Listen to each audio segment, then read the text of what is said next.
नमस्कार दोस्तों, कैसे आप लोग। स्वतंत्रता संग्राम में क्रांतिकारी आंदोलन की दूसरी सीरीज हम शुरू कर रहे हैं। इससे पिछली क्लास में भारत में जितने भी क्रांतिकारी आंदोलन हुए उनका दौर क्या था, कब हुए कब नहीं हुए, हमने पूरा चार्ट आपको बताया था। समरी एक बार फिर मैं रिवाइज कर देता हूँ। भारत में जितने भी क्रांतिकारी आंदोलन हुए उनके दो चरण हैं, गांधी जी के आने से पहले और गांधी जी के आने के बाद। गांधी जी की एंट्री 1917 में हुई थी चंपारण से। उससे पहले क्रांतिकारियों का एक दौर गुजर चुका था। कुछ भारत में और कुछ विदेश में क्रांतिकारी गतिविधियां हमें देखने को मिलती हैं। कौन कौन से संगठन हैं, कौन कौन सी संस्थाएं हैं, उनके संस्थापक, उनका स्थान और उनकी जो गतिविधियां हैं, इनसे प्रश्न बनते हैं। तो मेन संस्थाओं को अभी हम बताने जा रहे हैं। फिर गांधी जी के आंदोलन को अचानक बंद करने के बाद, अशोक आंदोलन की मैं बात कर रहा हूँ, फिर उत्तर भारत में दूसरे दौर के क्रांतिकारी आंदोलन सक्रिय हुए, जिसमें हमारा उत्तर भारत सक्रिय था, जैसे बंगाल, बिहार, उत्तर प्रदेश। तो इस दौर में भी कुछ संगठन बने, कुछ हत्याएं हुई, कुछ मुकदमे हुए और धीरे धीरे फिर महात्मा गांधी की राजनीति में एंट्री हुई। उसके बाद कोई क्रांतिकारी आंदोलन हमें उतना उग्र व्यापक नहीं मिलता। तो देखिए मैंने क्या हेडिंग डाली है, क्रांतिकारी आंदोलन revolutionary movements in India part 2, क्योंकि पार्ट फर्स्ट में हमने इंट्रोडक्शन दिया था। और पहला चरण 1897 से शुरू होता है, 1917 तक रहता है। इस दौर में भारत भी है और विदेश भी है। तो भारत के जो प्रमुख क्रांतिकारी आंदोलन हैं, गतिविधियां हैं, हम इनको संगठन वाइज बताने की कोशिश कर रहे हैं। भारत में सबसे बड़े क्रांतिकारी गतिविधियां महाराष्ट्र से स्टार्ट हुई, कुछ बंगाल में हुई, कुछ पंजाब में हुई, कुछ दिल्ली में हुई। तो एक एक से शुरू करते हैं और उसी क्रम में आगे बढ़ते हैं। भारत में क्रांतिकारी आंदोलन में सबसे पहले नंबर 1 हम बात करेंगे जिम सोसाइटी की।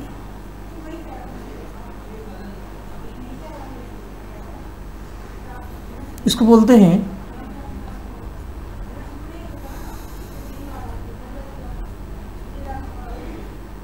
व्यायाम मंडल।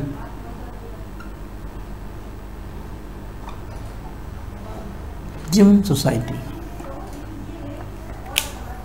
ठीक। और मेन संगठन है, ऐसे आप देखते जाइए। तो ये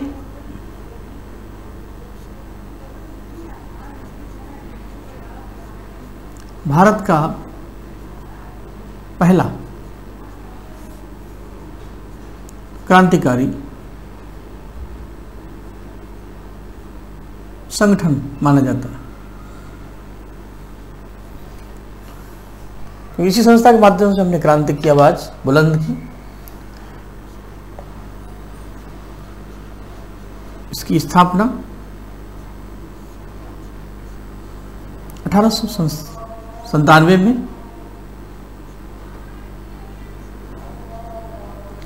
पुणे, महाराष्ट्र।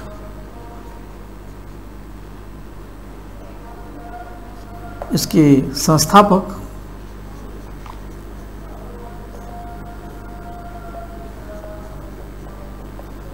चापेकर बंधु थे, जो तिलक से काफी प्रभावित थे। तिलक भी चित्पावक ब्राह्मण थे और चापेकर बंधु भी चित्पावक ब्राह्मण थे। विनायक चापेकर, बालकृष्ण चापेकर, दामोदर चापेकर। और इन्होंने महाराष्ट्र के युवाओं को प्रेरित किया कि अंग्रेजों के विरुद्ध वो संगठित हो। शिवाजी ने गणपति महोत्सव और तिलक ने गणपति महोत्सव और शिवाजी महोत्सव के माध्यम से महाराष्ट्र के युवाओं को मोटिवेट किया कि जैसे शिवाजी ने अफजल खां और शाइस्ता खां की हत्या की, सेम उसी तरीके से जो युवा हैं वो अपने को शिवाजी माने और अंग्रेजों को शाइस्ता खां और अफजल खां माने। मराठा केसरी पत्र के माध्यम से भी उन्होंने युवाओं को काफ़ी ज़्यादा मोटिव और प्रेरित किया। यही वजह थी कि जितने भी युवा थे वो अधिक से अधिक संख्या में संगठन को ज्वाइन किए।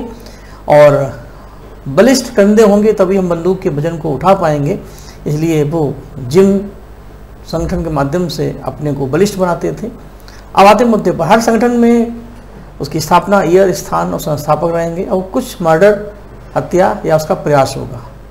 किसने किया, किसने किसकी हत्या की या प्रयास किया और फिर उसका अंजाम क्या होगा, फांसी, फिर मुकदमा। ये सब चीज़ें आपको बार बार मिलेंगी। एक बार मोटा मोटा देख लीजिए, फिर इनको अलग से कॉपी कर लीजिएगा। फिर जो आए हुए प्रश्न हैं वो हर चैप्टर वाइज के हिसाब से इसमें भी आपको मिल जाएंगे। 1898 में महाराष्ट्र में प्लेग की बीमारी फैली। प्लेग चूहों से होता है और उसके कारण महाराष्ट्र उस जगह प्रभावित है, जैसे आजकल हम लोग कोरोना से प्रभावित हुए। तो प्लेग क्यों हुआ, इसकी जांच के लिए 2 अंग्रेज ऑफिसर सेलेक्ट किए गए, रैंड और एमहर्स्ट। रैंड एंड और एमहर्स्ट ये प्लेग ऑफिसर्स थे। इन्होंने महाराष्ट्र की गलियों में जा कर के जांच की, लेकिन जांच कम की, खुरापात ज़्यादा की। और ये वजह थी कि चापेकर बंधुओं को एक बहाना मिल गया, क्योंकि बहरों को सुनाने के लिए धमाका जरूरी है। तो उन्होंने रैंड और एमहर्स्ट की हत्या कर दी। ये भारत में किसी अंग्रेज की पहली व्यवस्थित हत्या है, यानी first murder of British in India, first time. और विदेशों में हमने पहली हत्या भी की जब मदनलाल ढींगरा ने बायली की हत्या की। तो चापेकर बंधु को फांसी हो गई और ये संस्था बंद हो गई। धीरे धीरे दबे पांव दूसरी संस्था आई, उसने भी महाराष्ट्र के युवाओं को एक किया और इस तरीके से लोग मिलते गए, कारवां बढ़ता गया, लोग हटते गए, कारवां चलता गया। क्योंकि जिंदगी जैसे बहाव के समान है, तो आज़ादी के मार्ग में हम एक संस्था दूसरी संस्था की तरफ कदम ताल मिलाते हुए चलते रहे। तो आते हैं अगले पड़ाव पर। इस संस्था में मर्डर, एक हत्या जो है वो है रैंड एंड एमहर्स्ट, जो कहलाते हैं प्लेग जांच ऑफिसर, इंक्वायरी ऑफिसर्स। तो हिस्ट्री में आपको कहानी दिमाग में रखनी है, फैक्ट्स कॉपी में रखने हैं। किसके द्वारा हुई? चापेकर बंधुओं के द्वारा।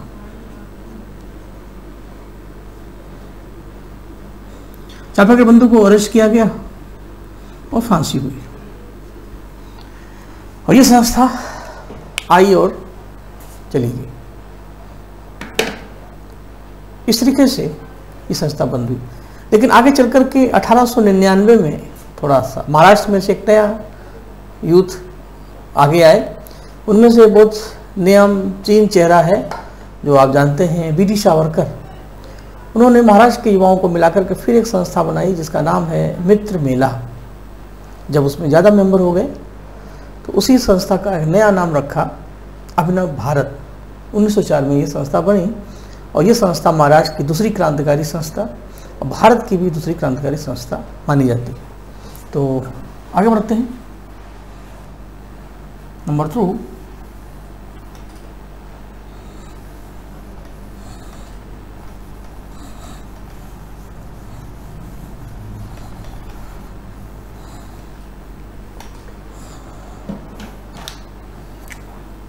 नंबर 2,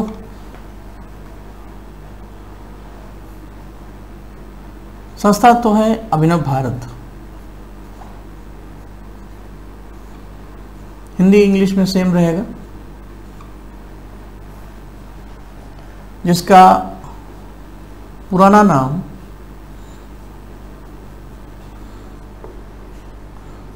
मित्र मेला, जो बनी थी 1899 में।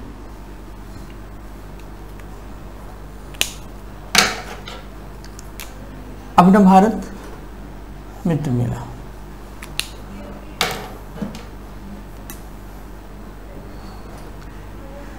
इसकी स्थापना 1904 में हुई, जबकि मित्र मेला की स्थापना 1899 में हुई। हम कह सकते हैं मित्र मेला ही अभिनव भारत में परिवर्तित हो गई 1904 में। नासिक, महाराष्ट्र। संस्थापक हैं विनायक दामोदर सावरकर।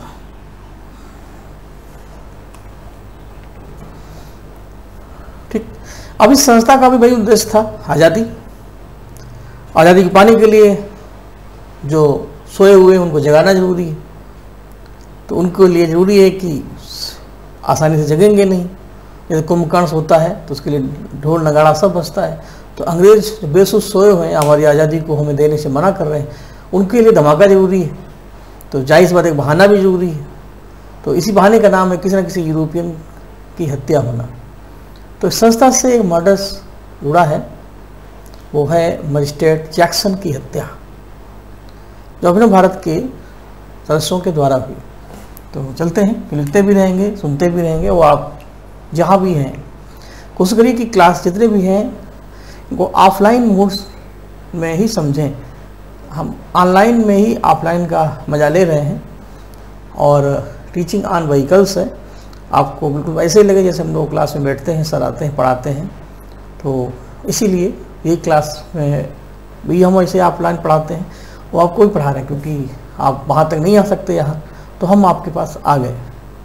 तो कोशिश करिए कॉपी पेन लेके बैठें, और जब लिखेंगे, सुनेंगे, समझेंगे, तो यही सारी बातें आपके अनुसार आपकी कॉपी में आ जाएंगी। कोई डाउट हो फिर देख लें, कोई डाउट हो मैसेज कर सकते हैं, अच्छी अच्छी बुक्स पढ़ सकते हैं, लेकिन जो कॉन्सेप्ट है वो क्लियर। हत्या में मजिस्ट्रेट जैक्सन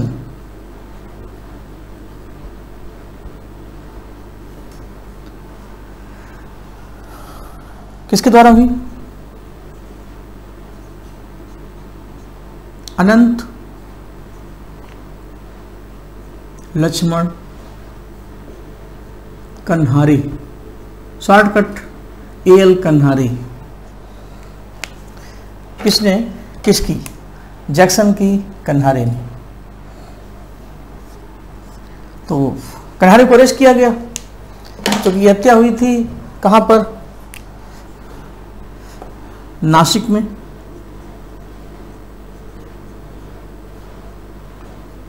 तो कन्हारी को अरेस्ट किया गया और एक मुकदमा शुरू हुआ, नासिक का मुकदमा, मजिस्ट्रेट जैक्सन मर्डर कांड। और जब जांच शुरू हुई तो पता चला कि इसमें कन्हारी के अलावा और भी लोग शामिल हैं। कुछ बातें आपको मैं और बता देता हूँ, क्योंकि जरूरी नहीं उनको लिखवाया ही जाए।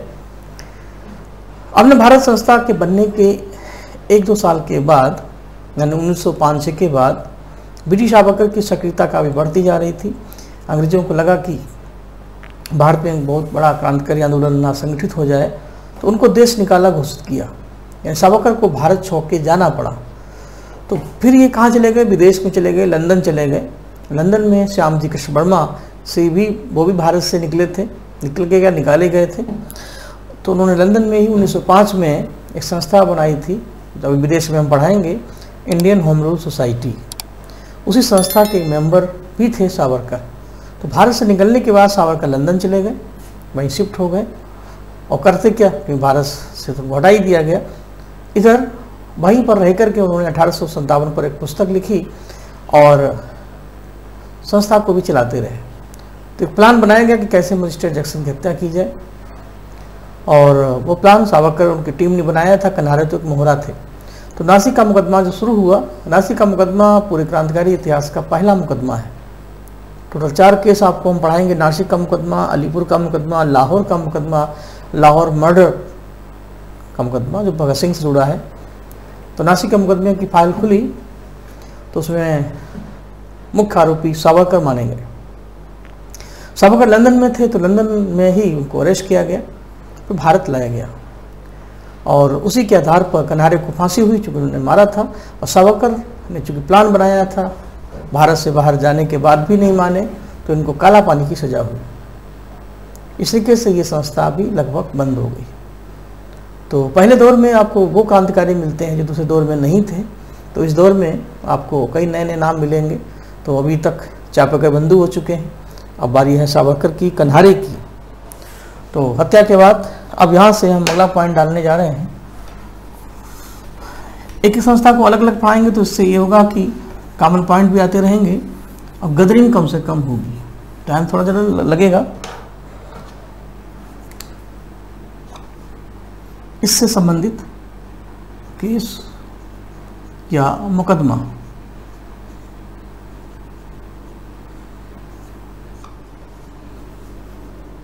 नासिक केस,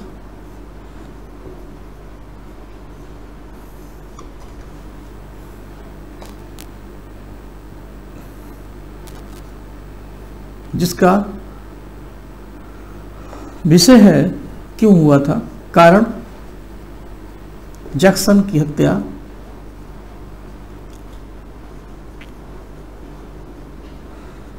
और इसमें इन्वॉल्व थे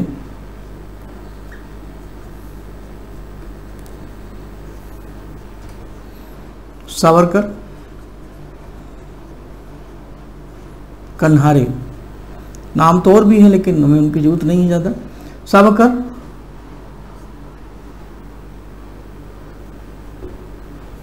लंदन से बुलाकर, लिख देता हूं जिससे आपको याद रहे,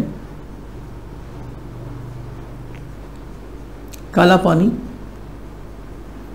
की सजा। और काला पानी क्या होता है, काला पानी ही क्यों होता, सफ़ेद पानी क्यों नहीं होता, बताते हुए कन्हारे को फांसी। अंडमान निकोबार की जो जेल है पोर्ट ब्लेयर की, सेलुलर जेल, आज उसको बीडी सावरकर जेल बोलते हैं और वहाँ के बंदरगाह को सावरकर पोर्ट बोलते हैं, क्योंकि समुद्र के बीच में जेल है, ऊंची ऊंची दीवारें हैं, और वहाँ पर जाने के बाद आप बाहर शायद ही निकल पाए, क्योंकि जेल को भेजना मुश्किल है, इतनी ऊंची जेल है, सपाट दीवारें हैं और चारों तरफ पानी और ढेर सारे मगरमच्छ और जंगली जानवर और घने जंगली वृक्ष, और आप बाहर आएंगे तो बाहर की जो इन्वायरमेंट है आपको जीने नहीं देगी, दूर तक ना खाने को है ना पीने को है, तो ऐसी स्थिति में आदमी जिंदा ही मर जाएगा। तो एक बार वहाँ गए तो वहीं के होके रह गए। ये अलग बात है, सावरकर के अच्छे व्यवहार के कारण आगे चलकर के 1934-35 के आसपास सावरकर को काला पानी की सज़ा से फ्री किया गया। फिर वो भारत में आ गए और फिर महाराष्ट्र में वो शामिल हुए राष्ट्रीय स्वयंसेवक संघ में, और आगे चलकर के नाथूराम गोडसे के वो शिष्य बने। तो सावरकर की जो विचारधारा है थोड़ी सी उग्र है, लेकिन वो देशभक्त थे, इसमें कोई शक नहीं। और सावरकर के नाम पे जो क्वेश्चन मार्क लगते हैं वो अलग बात है, लेकिन सावरकर का व्यक्तित्व ही कुछ ऐसा है, ऐसा ही तिलक का व्यक्तित्व है। हर व्यक्ति की अपनी पर्सनालिटी, भगत सिंह का अपना व्यक्तित्व है। उंगली 5 एक जैसी नहीं होती, क्रिकेट के 11 खिलाड़ी एक जैसे नहीं होते, लेकिन सबका एक उद्देश्य होता है, इंडिया जीते। तरीका चाहे हमारा कैसा भी हो, बाल को चाहे उठा के मारे, चाहे दबा के मारे, चाहे कैसे भी मारे, ये चीज़ तो सबने अपने अपने तरीके से आज़ादी के लिए प्रयास किए। तो महाराष्ट्र की 2 संस्थाएं हो गई, ठीक। तो इसमें संस्था कब बनी, किसके द्वारा बनी, संस्था की गतिविधियाँ क्या हैं वगैरह। अब यहाँ से हम और आगे बढ़ते हैं। महाराष्ट्र के बाद हम अगला स्टेट चुनते हैं बंगाल। बंगाल में भी कई क्रांतिकारी संस्थाएं बनती रही। तो उसी में एक फेमस क्रांतिकारी संस्था है जिसका नाम है अनुशीलन समिति।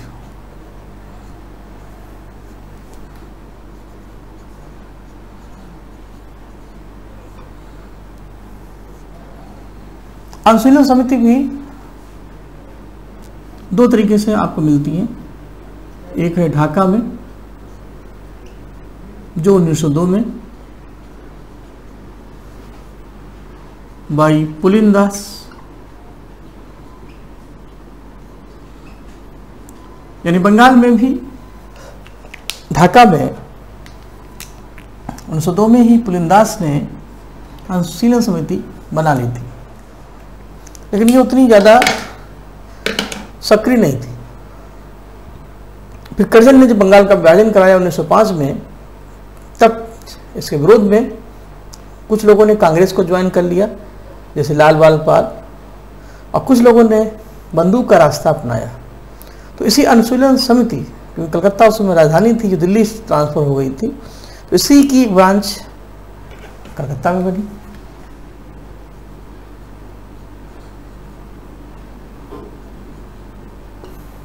इसकी ईयर को लेकर के थोड़ा विवाद मिलता है, लेकिन 1907 में बाई घोष एंड दत्त। पूरा नाम अभी हम यहाँ पे लिखेंगे। तो बताना ये चाहते हैं कि अनुशीलन समिति आपको दो तरीके से मिलेंगे, एक बंगाल विभाजन से पहले, एक बंगाल विभाजन के बाद। जो हम यहाँ पढ़ा रहे हैं ये अनुशीलन समिति कलकत्ता वाली है, ये वाली, जिसकी एक्टिविटी ज़्यादा है वही ज़्यादा इम्पोर्टेंट। तो आइए शुरू करते हैं। अनुशीलन समिति, इसका प्लेस कलकत्ता, बंगाल। इसके संस्थापक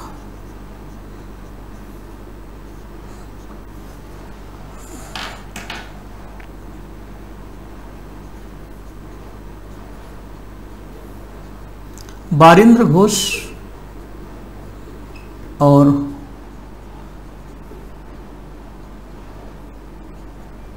Bhupendra Nath Datta. Barindra Ghosh the brother of Aurobindo Ghosh. तो अरविंद घोष भी इस संस्था से जुड़े हैं, इस तरीके से देखा जाए। और भूपेंद्र नाथ दत्त के बड़े भाई थे नरेंद्र नाथ दत्त, यानी स्वामी विवेकानंद। तो दोनों भाइयों ने इसको शुरू किया। अब इसमें किनका सपोर्ट मिला?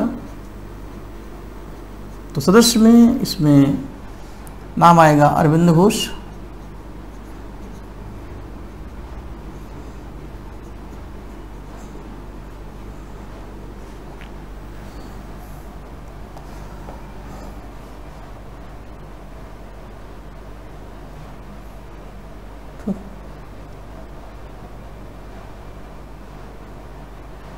सी आर दास भी किसी किसी बुक्स में मिलता है, लेकिन सी आर दास डायरेक्टली इसमें नहीं माने जाएंगे। अरविंद घोष के वो दोस्त थे, तो अरविंद घोष को बचाने के लिए उन्होंने उनका केस लड़ा था, तो इसलिए वो नहीं लिख रहे हैं। एक दो नाम और हैं, जैसे जो संस्था से जुड़ी हुई एक्टिविटी हैं, जो भी संस्था से संबंधित है, यानी कौन सा व्यक्ति अनुशीलन समिति का मेंबर है या नहीं है, इस आधार पर इसमें अरविंद घोष, आगे Khudiram Bose,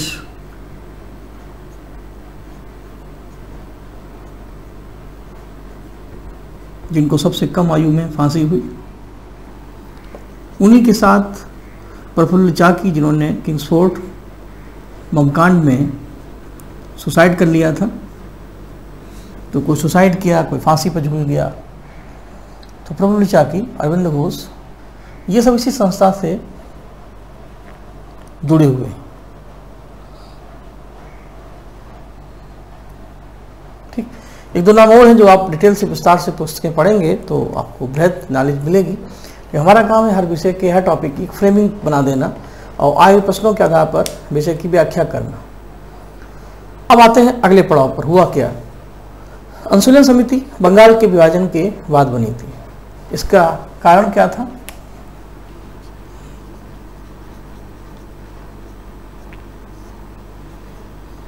reason of formation,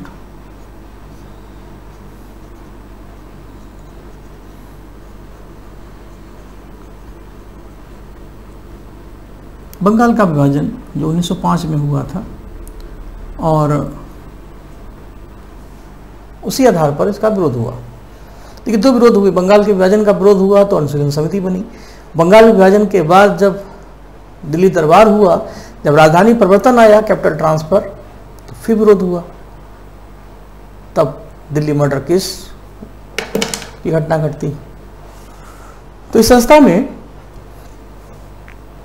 एक घटना घट गई, चूँकि अंग्रेज़ों का विरोध करने के लिए हमें हथियार चाहिए थे, तो हमने रूस जाकर के हथियार बनाने की ट्रेनिंग ली। और इस संस्था के कुछ सदस्यों ने वहाँ जाकर के भारत में उन हथियारों को बनाना सीखा, बाकायदा उनको बनाते गए, सुरक्षित रखते गए। वो स्थान है अलीपुर का माड़िक तल्ला गाँव। वहीं पर अवैध हथियार, देखिए अवैध हम लोगों के लिए वैध हैं, अंग्रेज़ों के लिए अवैध है, क्योंकि हम इसका प्रयोग करेंगे देश की आज़ादी में, उनके लिए गलत है। तो इनवैलिड आर्म्स उनके लिए, हमारे लिए तो वैलिड है। तो अवैध हथियारों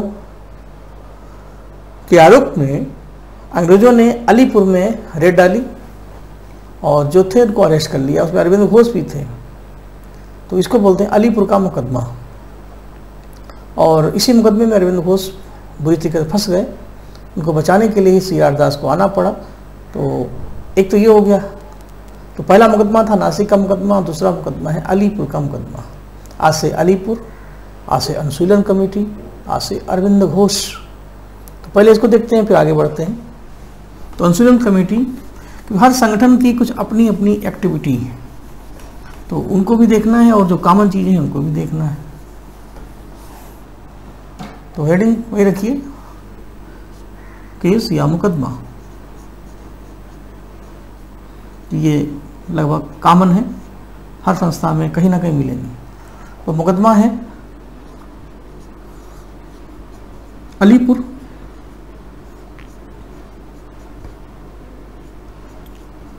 माणिकतल्ला केस।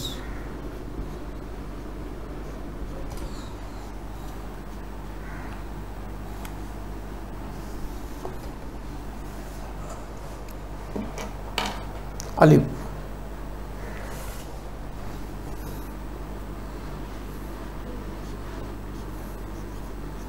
कारण क्या था? अभी मैंने बताया था अवैध हथियारों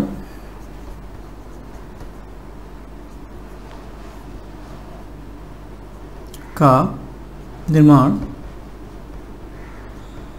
और संग्रह, हथियार बनाए भी जा रहे थे और रखे भी जा रहे थे। जैसे आजकल कोई आतंकवादी संगठन पकड़ा जाता है तो हमारी सेना को ढेर सारे AK-47 ग्रेनेड मिलते हैं। ब्रिटिश भारत की बात करें तो हमारे लिए क्रांतिकारी थे, अंग्रेजों के लिए वो आतंकवादी थे। तो इस आधार पर इसका कारण था। और ये है बंगाल में। तो इसमें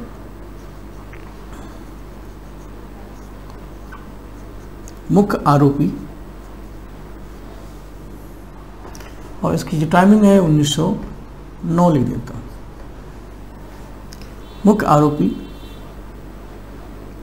अरविंद घोष। माना जाता है कि यदि अरविंद घोष इस संस्था के अध्यक्ष थे तो अरविंद घोष इस संस्था के उपाध्यक्ष थे, वाइस प्रेसिडेंट। तो अरविंद घोष के बचाव में जो वकील आए जिन्होंने इनका मुकदमा लड़ा वो हैं चित्तरंजन दास। और इनके प्रयास से अरविंद घोष बरी हुए या इनकी जीत हुई। शॉर्ट में ही अपनी बात कह रहे हैं। अलीपुर का मुकदमा अरविंद घोष के लिए जीवन दान है, क्योंकि मुख्य आरोपी अरविंद थे। इनको बचाने में CR दास ने पूरी कोशिश की और उनको बाकायदा बरी किया। उसके बाद अरविंद घोष ने 1910 के आसपास अपनी राजनीतिक जीवन से संन्यास लिया और दक्षिण भारत में पांडिचेरी में योग साधना में लिप्त हुए। और आगे चलकर के योग के प्रताप से, साधना के प्रभाव से वो बने महर्षि योगीराज अरविंद। अरविंद की भी अपनी फिलॉसफी है। पांडिचेरी की ओरवेले में उनका आश्रम है। तो ये है अरविंद की कहानी। तो इस तरीके से हमारा बंगाल भी शांत हुआ, लेकिन अभी भी कुछ जान बाकी है। इसी अनुशीलन समिति के कुछ मेंबर्स जो थे उन्होंने मजिस्ट्रेट किंग्सफोर्ड पर हमला किया, क्योंकि जितने भी मजिस्ट्रेट थे ये भारत के विरोध में, भारतीयों के विरोध में कुछ जजमेंट देते थे। इसका हम विरोध करते आए। अपनी बात को रहने के लिए जब कोई नहीं सुनता था तो हम मर्डर और हत्या का सहारा लेते थे, जिससे अंग्रेज अलर्ट हों और आज़ादी पर एक मॉरल प्रेशर पड़े। तो इसको बोलते हैं मुजफ्फरपुर की घटना, जो बिहार में है। वो वहाँ के न्यायाधीश थे किंग्सफोर्ड। उनको मारने के लिए दो लोग एक्टिव होते हैं खुदीराम बोस और प्रफुल्ल चाकी। संस्था चूँकि बंगाल की है, घटना बिहार में हुई और इसी को बोलते हैं किंग्सफोर्ड मर्डर केस या मुजफ्फरपुर बम कांड। तो ये भी इसी संस्था की एक उपज है। तो चलिए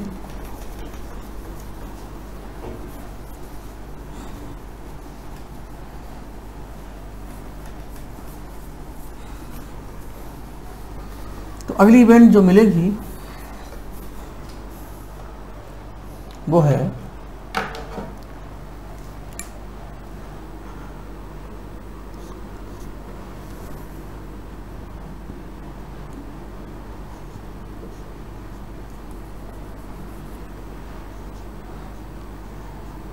अटेम्प्ट ऑफ मर्डर। तो कुछ हत्याएं हुई, कुछ होते होते रह गई।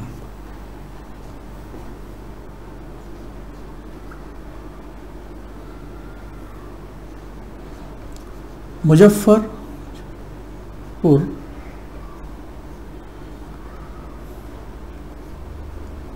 बम कांड या मजिस्ट्रेट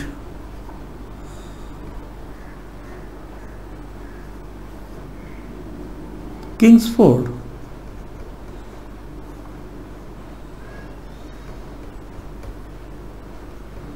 हत्याकांड।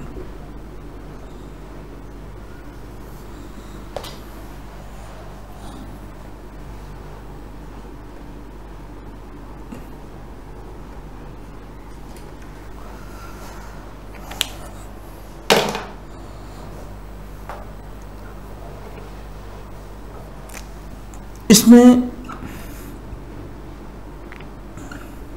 आरोपी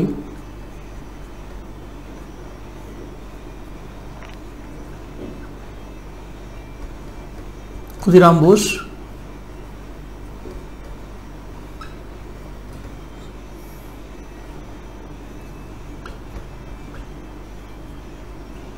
और प्रफुल्ल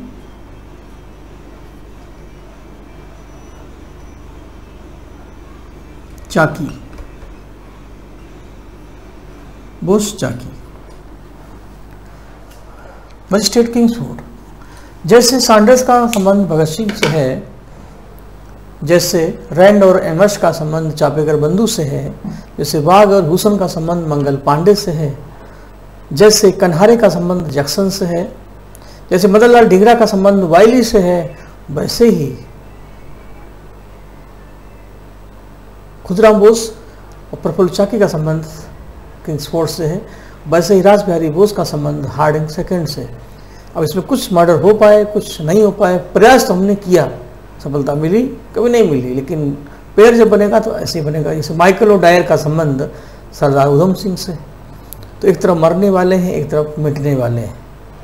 तो यहाँ में ऐसे 4 क्वेश्चन बनेंगे, एक तरफ क्रांतिकारी होंगे, एक तरफ ब्रिटिश होंगे, किसकी हत्या का संबंध किससे है।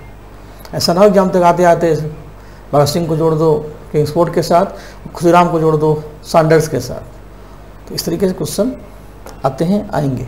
सजग रहना है, सचेत रहना है, अलर्ट रहना है, अवेयर रहना है। खुदीराम बोस और प्रफुल्ल चाकी ने किंग्सफोर्ड को मारने का प्लान ये बनाया था कि उनकी जो बग्गी जा रही थी उसी में बम ब्लास्ट किया जाए, लेकिन हड़बड़ाहट में बम थोड़ा सा जल्दी फूट गया,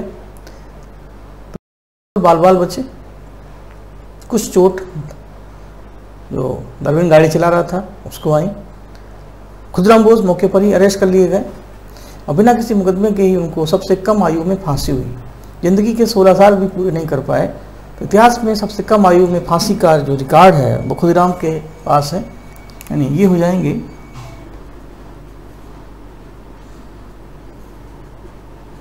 सबसे कम आयु में फांसी।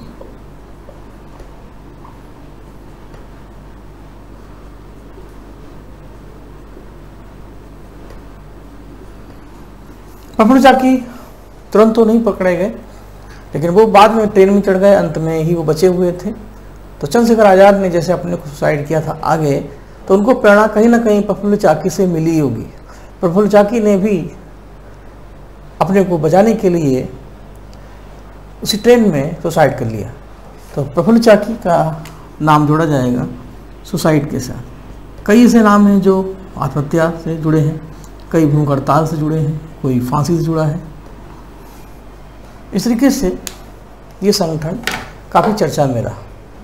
तो अनुशीलन समिति की स्थापना जहाँ बंगाल के विभाजन के बाद हुई, 5 सालों में बंगाल का विभाजन हुआ था, लेकिन संस्था 7 में बनी। तो 7, 3, 10, 3 साल के अंदर संस्था ने बहुत कुछ खोया, बहुत कुछ पाया। धीरे धीरे थोड़ा और आगे बढ़ते हैं।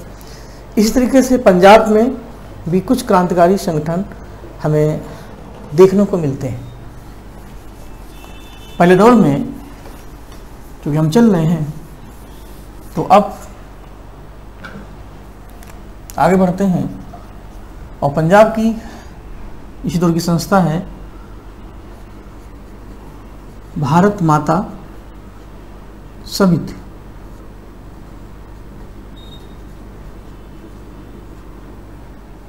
जिसका एक नाम और है अंजुमाने मोहिब्बाने वतन। संस्था कम लग रहा है, नारा ज़्यादा लग रहा है। भारत माता सोसाइटी और अंजुमन मोहिब्बन वतन या मोहिब्बाने वतन, ये संस्था, इसका प्लेस स्थान लाहौर, पंजाब। इसके संस्थापक अजीत सिंह। प्रथम विश्व से पहले की ये सब घटनाएं हैं। और सूफी अम्बा प्रसाद। अजीत सिंह भगत सिंह के चाचा जी थे। फर्स्ट वर्ल्ड वार में फिर वो विदेश चले गए। और इनका एक पत्र है भारत माता, उसी के नाम से संस्था का भी नाम पड़ा, भाई अजीत सिंह। अजीत सिंह प्रकाशित होता था। ये संस्था 1909 और 10 के दौरान पाई जाती है। ये है प्रथम दौर की घटनाएं। इसी दौर में विदेशों में भी कई घटनाएं घटी, तो उसके लिए हम नेक्स्ट वीडियो में आपसे मिलेंगे। और 1 घंटा हमने दिल्ली दरबार जब हुआ था तो बताया था, दिल्ली दरबार में ही लॉर्ड हार्डिंग को मारने का प्रयास हुआ था रास बिहारी बोस की तरफ से। और फिर आगे आज़ाद हिंद फौज भी पढ़ाएंगे, तो उसमें भी कहीं ना कहीं कुछ चीज़ें आपको मिल जाएंगी। तो रास बिहारी बोस दिल्ली मर्डर केस से जुड़े थे। उन्होंने लॉर्ड हार्डिंग को मारने का प्रयास किया था। फिर वो जापान की ओर शिफ्ट हो गए थे। तो ये बातें हम अगले दौर में बताने की कोशिश करेंगे।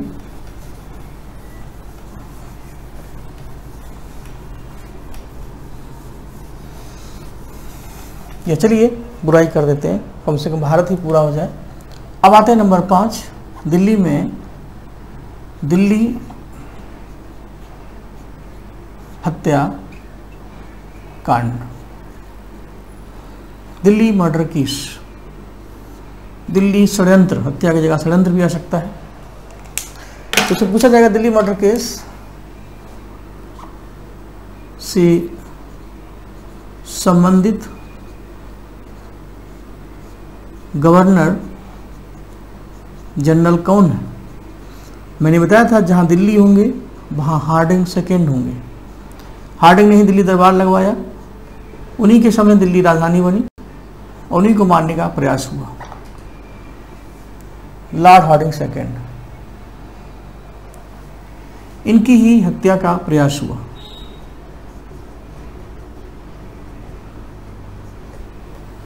कारण क्या था? कारण था राजधानी परिवर्तन। राजधानी दिल्ली क्यों बनी, बंगाल के युवाओं को ये बात समझ में नहीं आई। इसीलिए उनका गुस्सा था कि इस हार्डिंग को नहीं छोड़ेंगे, कि ना हार्डिंग होता ना राजधानी दिल्ली बनती। इसमें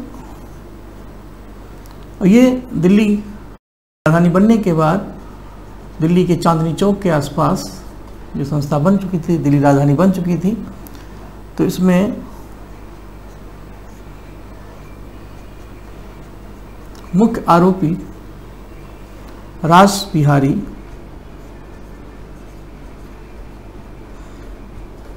बोस थे, ना कि घोष, और इनके सहयोगी थे।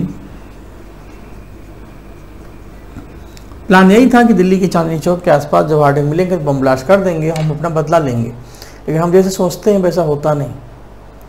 तो अपने प्लान बनाए, कभी वो बने, कभी चले, कभी टाए टाए खुश हो गए। धमाका तो होगा ही, चाहे उधर हो चाहे इधर हो। तो आरोपी में अवध बिहारी,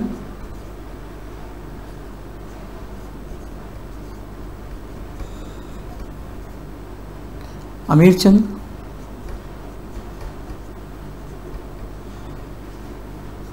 बसंत विश्वास,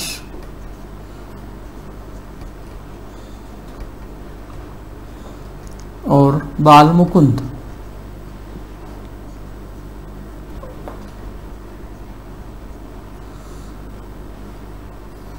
इन चारों ने बम फेंकने की कोशिश की, अरेस्ट हुए, फांसी हुई। सीधे मुद्दे पे आए। रास बिहारी बोस पकड़े आते तो फांसी होगी, ये पर्दे के पीछे थे, भारत से फरार हुए और जापान स्टे किया ने इनका विस्थापन हुआ या स्टे हुआ। फिर आगे चल करके फिर ये जहाँ जहाँ विदेशी संगठन बने, जैसे गदर पार्टी बनी थी अमेरिका में, रास बिहारी बोस वहाँ मिलते हैं। जर्मनी में सम्मेलन होता रास बिहारी बोस, क्योंकि भारत में जाएंगे तो अरेस्ट कर लिए जाएंगे, तो चलते रहे। फिर आगे चल करके जब फर्स्ट वर्ल्ड वार शुरू हुआ 1914 में, उसमें सक्रिय रहे। फिर सेकेंड वर्ल्ड वार में जब जापान ने आज़ाद हिंद फौज के सैनिकों को अरेस्ट किया, तो उसी में से मोहन सिंह और मेजर फुजहारो के प्रयास से रास बिहारी बोस ने उन सभी को संगठित किया और Indian independent league Azad Hind फौज को संगठित किया। फिर इसके पहले कमांडर बने सुभाष चंद्र बोस। तो ये वही बोस है। आज़ाद हिंद फौज के फाउंडर हैं रास बिहारी बोस और पहले कमांडर हैं सुभाष चंद्र बोस। तो कुल मिलाकर के ये पहले दौर का भारत से संबंधित एक्शन है।